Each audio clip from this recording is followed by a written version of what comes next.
Greetings! I am Draconos2008, and do you know what time it is?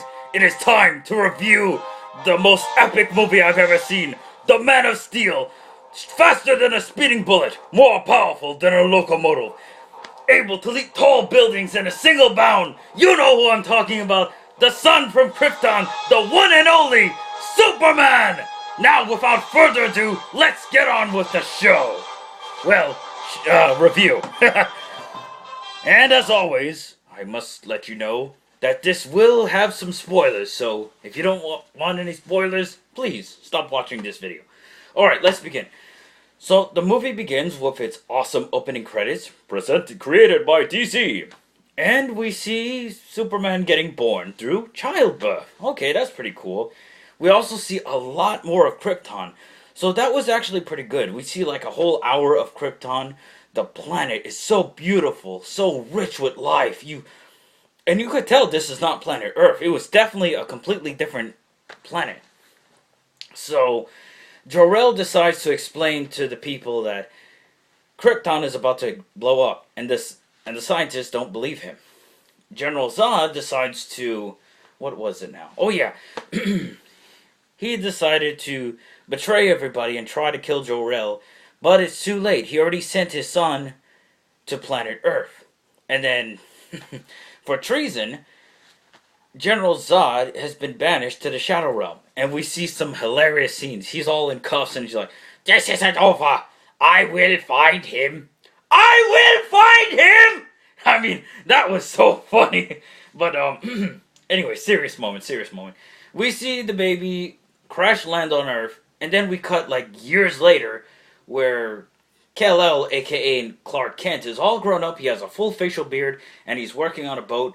And then all of a sudden, something happens. So he exposes his powers, and the explosion just pushes him out of the boat, and he falls in the water. And then, as he's drifting, he's like, this reminds me of an unnecessary flashback when I was a kid. I was on the bus, and then all of a sudden, I exposed my super strength. And then, everybody's all freaked out. Oh, Clark is a freak! Okay, back to present day. Lois Lane. Okay, that part's actually kind of boring. Okay, cut back over here, where Superman is, well, he's not Superman yet. He's Clark Kent. He's trying to find out what his purpose is. And I actually liked where this movie was taking it. Some fans might not like this coming-of-age story, but it was really nice and detailed. My only gripe with it was that the flashbacks was not in the correct order. And so, sometimes it'll flash from present day, then it'll flash back to the past. So there was a scene in where his father, Jonathan Kent, had sacrificed himself. You see, there was a tornado, and Clark could have just easily used his super speed. But Jonathan Kent said, "No, Clark, stay there. I must go save the dog." "Hang on, Dougie. I'll save you."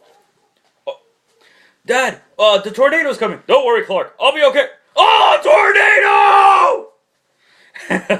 But nah, that was pretty sad though. I'm sorry.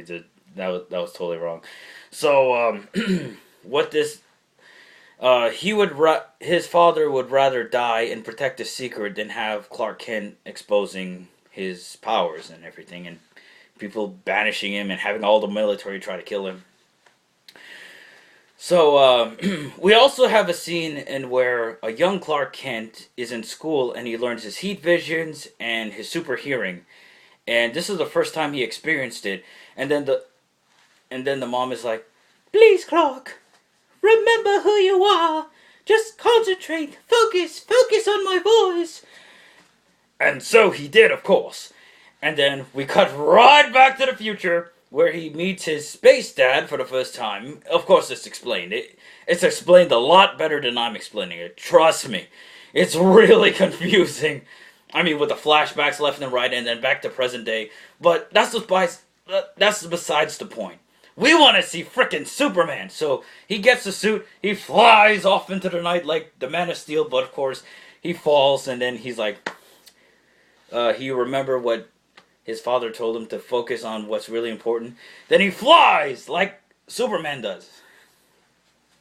General Zod comes and guess what? He's here to take over the world. I am looking for Superman! Well, he doesn't really say that. Kal-El, if you want your people to live, you will surrender yourself to me. If you don't, I shall annihilate everybody.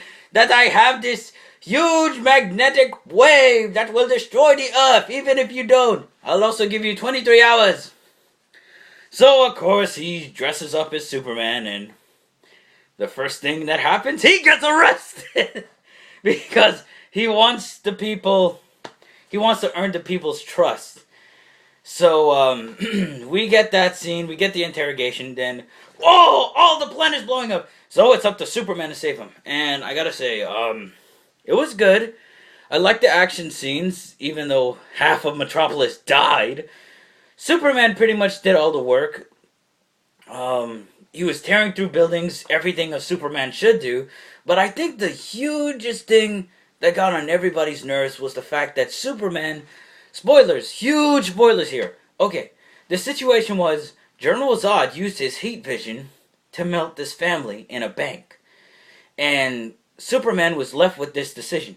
Like, I mean, he's going to melt them no matter what. So Superman actually killed Zod. He snapped his neck. Fatality. And then, after he did that, he realized what he did. And then, I guess, in sorrow or agony for actually killing someone, he just drops on his knees and starts screaming. He's like, ah! Oh my gosh, what have I done? I killed General Zod! It's like, whoa, that was like, wow. And then, out of nowhere, all the people that somehow survived are like, congratulations, Superman, thank you for saving us, even though you practically destroyed all of Metropolis. All in a day's work? Also, I did like the actors. Now, there was a bit of character changes, so in case you're seeing some new people you don't recognize, yes, Perry White is played by Lawrence Fishburne, who I believe actually did a good job. And seriously, don't be throwing the whole race card here, people. When you're casting a character and he's acting out the character, does race really matter? I mean, yes, we get it. In the comic books, Perry White is obviously white, but, they got a African-American actor playing Perry White, and like I said, he does an awesome role. I mean, we haven't seen this before. Remember when Michael Clark Duncan, God rest his soul, was playing the voice of, playing the Kingpin? He freaking owned that role. Also, but I think the weirdest part was that they did a little Bender change, and Jimmy Olsen was now a girl. Now she's changed to Jenny Olsen. Is it weird that I find her hot as a chick? Come on. That's just weird. How do you pick a hot chick to play Jenny Olsen, who is like the female version of Jimmy Olsen? No. Anyway, getting to the movie itself. It was good. Like I said, my only gripe about it was the flashbacks. If it was in the correct order within the modern day, I wouldn't have no problem with it. But like I said, it's a good movie. I highly recommend it. And for me, honestly, this is probably the Superman we've been waiting for.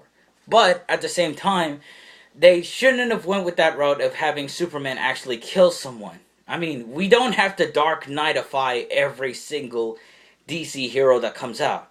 Come on. Am I alone in this? Come on. Well, anyway, that is my review for Superman Man of Steel. And just to let you guys know, they are making a Batman-Superman crossover as the next Man of Steel movie. I am so excited. But the real question is, who will be playing Batman? Anyway, as always, this is Draconos2008, and this is me signing off. Oh, man. Well, I'm going to go get my ticket to go watch the Wolverine.